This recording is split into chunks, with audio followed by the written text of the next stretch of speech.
प्रभु को प्रभु बनाना है, इसमें हमारी भलाई है, ना कि मदद मांगने में। और समर्पण सबसे कठिन है। एक विश्वासी के लिए सबसे कठिन कार्य है समर्पित करना, टोटल सरेंडर, पूरा समर्पित करना।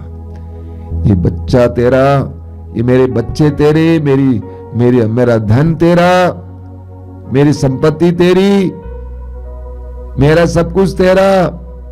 ये बहुत कठिन होता है। ईश्वर ने इब्राहिम की परीक्षा ली, इब्राहिम के विश्वास और भरोसे की परीक्षा ली, भक्ति की परीक्षा ली। इसलिए ईश्वर ने कहा, अपना एकलौता पुत्र इसहाक, जिसको तुम बहुत प्यार करते हो, मोरिया प्रदेश ले आओ और जो पहाड़ मैं दिखाऊंगा उस पर बलि चढ़ाओ। इब्राहिम तैयार हुआ, लड़के को लेकर गया, बलि चढ़ाने के लिए तैयार हुआ। तब प्रभु ने कहा, बस इब्राहिम, मैंने देख लिया, तुमने अपने इकलौते पुत्र को भी मुझे देने से इनकार नहीं किया, इसलिए मैं शपथ खाकर कहता हूं, मैं तुम पर आशीष बरसाता रहूंगा। समर्पित करना सीखिए मेरे भाई और बहनों, समर्पित करना सीखिए। प्रार्थना मत कीजिए, मांगिए मत, सहायता मत मांगिए,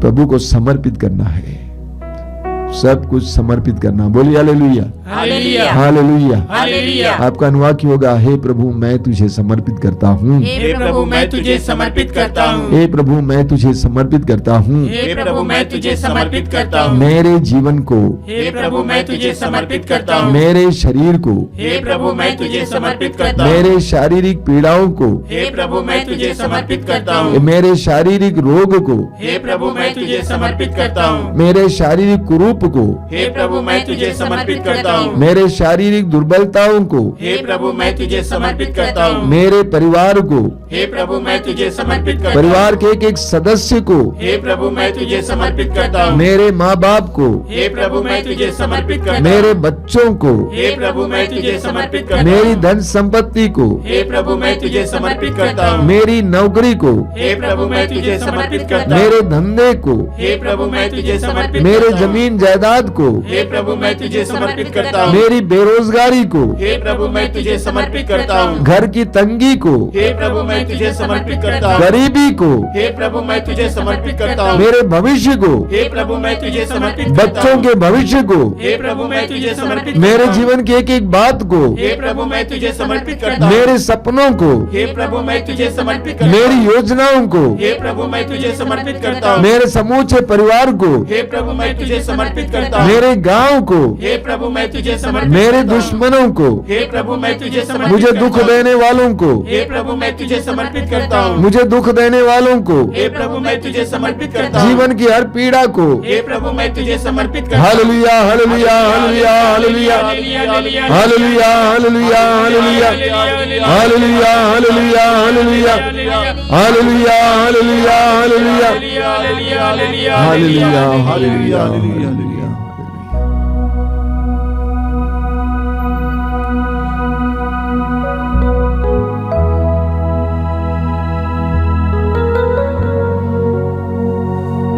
आइए बड़ी भक्ति के साथ पवित्र रक्त के अभिषेक के लिए प्रार्थना करेंगे। उस गीत को गाते हुए अभिषेक दीजिए, अभिषेक दीजिए, पावन लहू का अभिषेक दीजिए।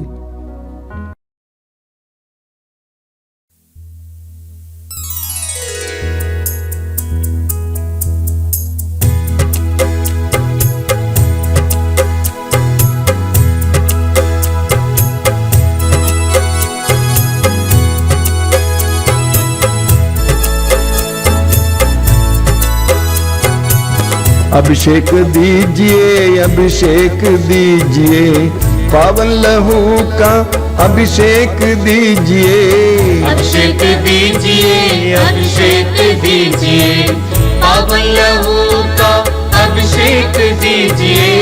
अभिषेक दीजिए, अभिषेक दीजिए, पावन लहू का अभिषेक दीजिए।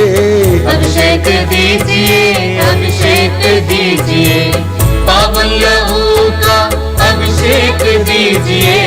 पाप अधर्म से भारी है धरती, पाप मिटाने अभिषेक दीजिए, अभिषेक दीजिए, अभिषेक दीजिए, पावन लहू का अभिषेक दीजिए। युद्ध और विनाश का अंधेरा है छाया, शांति दिलाने अभिषेक दीजिए, अभिषेक दीजिए, अभिषेक दीजिए, पावन लहू का अभिषेक दीजिए। जकड़ा है मानव पापों के जाल में, बंधन तोड़ने अभिषेक दीजिए, अभिषेक दीजिए, अभिषेक दीजिए, पावन लहू का अभिषेक दीजिए। अश्लीलता का बादल घनेरा पवित्र करने अभिषेक दीजिए, अभिषेक दीजिए, अभिषेक दीजिए, पावन लहू का अभिषेक दीजिए। पाप मिटाने शाप मिटाने पावन लहू का अभिषेक दीजिए, अभिषेक दीजिए, अभिषेक दीजिए, पावन लहू का अभिषेक दीजिए। रोग मिटाने शोक मिटाने पावन लहू का अभिषेक दीजिए, अभिषेक दीजिए, अभिषेक दीजिए, पावन लहू का अभिषेक दीजिए। नशे की आत्मा सताए तेरे जन को छुटकारा देने अभिषेक दीजिए, अभिषेक दीजिए, अभिषेक दीजिए, पावन लहू का अभिषेक दीजिए। पावन लहू से धरती को धोने अभिषेक दीजिए, अभिषेक दीजिए। अभिषेक जोर से दीजिए, गाइए। अभिषेक दीजिए, पावन लहू का अभिषेक दीजिए। पावन लहू से घर घर को धोने अभिषेक दीजिए, अभिषेक दीजिए। अभिषेक दीजिए, अभिषेक दीजिए, पावन लहू का अभिषेक दीजिए। पावन लहू से घर घर को धोने अभिषेक दीजिए, अभिषेक दीजिए। अभिषेक दीजिए, अभिषेक दीजिए, पावन लहू का अभिषेक दीजिए। पावन लहू से हर दिल को धोने अभिषेक दीजिए, अभिषेक दीजिए। अभिषेक दीजिए, अभिषेक दीजिए, पावन लहू का अभिषेक दीजिए। पावन लहू से हर तन को धोने अभिषेक दीजिए, अभिषेक दीजिए। अभिषेक दीजिए, अभिषेक दीजिए, पावन लहू का अभिषेक दीजिए।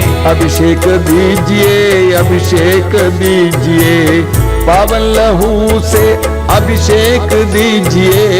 अभिषेक दीजिए, अभिषेक दीजिए, पावन लहू का अभिषेक दीजिए। अभिषेक दीजिए, अभिषेक दीजिए, पावन लहू का अभिषेक दीजिए। अभिषेक दीजिए, अभिषेक दीजिए, बार बार पावन लहू बार बार अभिषेक दीजिए। एक साथ गाते जाएंगे। अभिषेक दीजिए, अभिषेक दीजिए, पावन लहू का अभिषेक दीजिए।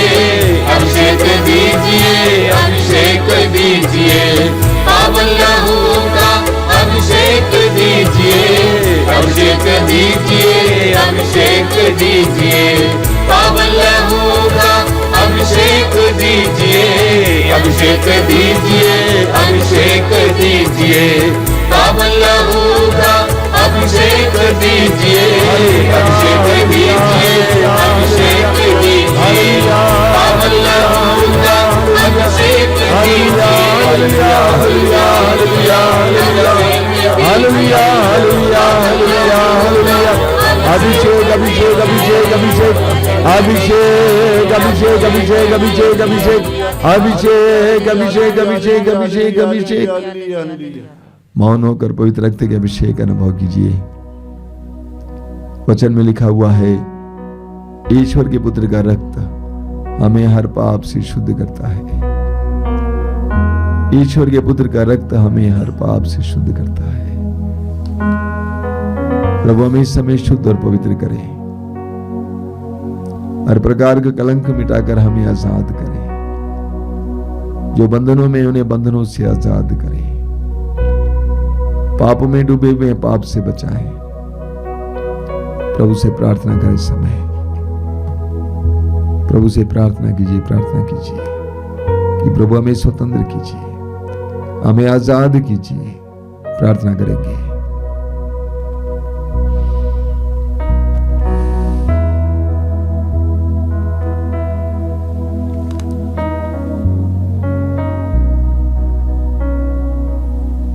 हमारे बीच जो रोगी हैं, शारीरिक रोगी, इस समय वे अपने रोग को प्रभु के हाथ में समर्पित करेंगे।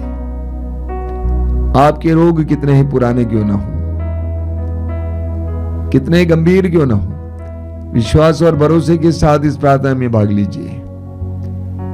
अपने रोग को प्रभु के अधीन कीजिए। 2000 वर्ष पहले प्रभु यीशु संसार में आए और उन्होंने रोगियों को चंगा किया, समाचारों में हम पढ़ते हैं। और उन्होंने आदेश दिया अपने शिष्यों को, रोगियों को चंगा करो। आज भी संसार भर में लाखों करोड़ों लोग यीशु के नाम पर चंगाई पाते हैं। आप भी उनमें से हों। विश्वास के साथ प्रभु के साथ जुड़ जाइए। अपने दर्द पीड़ा को प्रभु को समर्पित कीजिए। यीशु आपको स्पर्श करने विश्वास करना। धन्यवाद यीशु, तेरी स्तुति, तेरी महिमा, तेरी आराधना, तेरे नाम की प्रशंसा हो यीशु, तेरी महिमा हो। रोगी अपने रोग को प्रभु को समर्पित करेंगे और हम लोग इस समय प्रभु की स्तुति करते हुए रोगों से मुक्ति के लिए प्रार्थना करेंगे। Hallelujah, hallelujah. यीशु के परम पावन नाम पर, यीशु के शक्तिशाली नाम पर, यीशु के परम पावन नाम पर, यीशु के शक्तिशाली नाम पर हर तरह के रोग से, गंभीर से गंभीर रोग से, गंभीर से गंभीर रोग से, पुराने से पुराने रोग से इसी वक्त इस प्रार्थना में भाग ले रहे हैं एक एक भाई बहन को चंगाई मिले, चंगाई मिले, चंगाई मिले। Healing, healing, healing, healing, healing यीशु के नाम पर, यीशु के शक्तिशाली नाम पर चंगाई, चंगाई, चंगाई, चंगाई, चंगाई, चंगाई, चंगाई, चंगाई, चंगाई।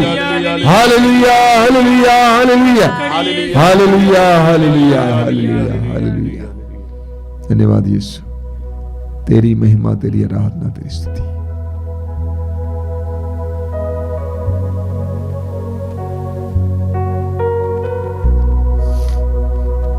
हम बड़ी भक्ति के साथ इस समय परम प्रसाद की आशीष पाएंगे।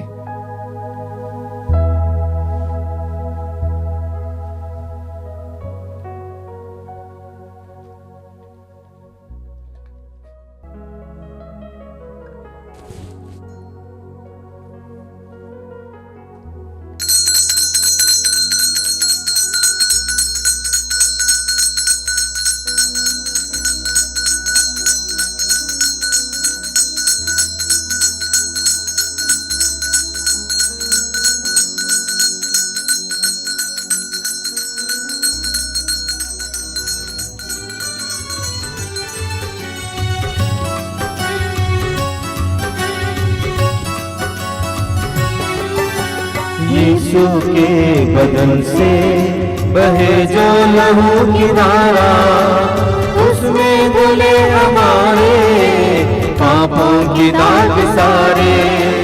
यीशु के बदन से बहे जो लहू की धारा, उसमें धुले हमारे पापों की दाग सारे। रख ले उसी में आशा, त्यज दे सभी निराशा। यीशु ने हमारे जीवन पार लगाए। रख ले उसी में आशा, त्यज दे सभी निराशा।